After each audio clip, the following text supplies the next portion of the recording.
Here we draw the situation in Bob's frame.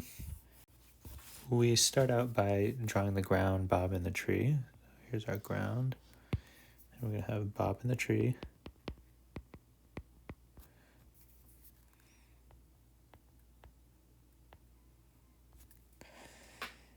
And we identify their speeds. And of course, this is Bob's frame. So by definition, Bob's at rest, and the tree and Bob are both at rest on the ground.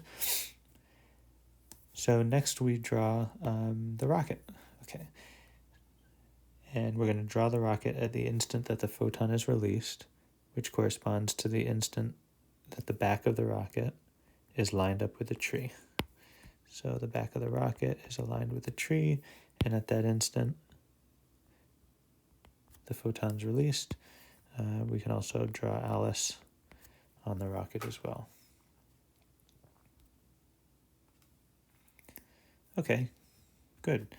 The only other thing I think we could do here is indicate that the rocket is moving at half the speed of light, like so.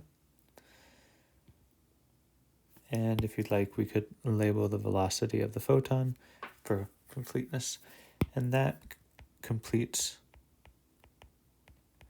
our diagram of event A, the instant that the photon is released. So sometime later, we're going to have event B, which is the arrival of the nose of the rocket at Bob, and also the arrival of the photon at the nose of the rocket. Now, we are in Bob's frame, and in Bob's frame, Bob doesn't move, and the tree doesn't move. So we can indicate that by drawing the tree and Bob at the same position, left, right, on our page. Again, the tree is at rest and Bob is at rest. We indicate that with V equals 0. And now we can draw in the rocket, which contains Alice.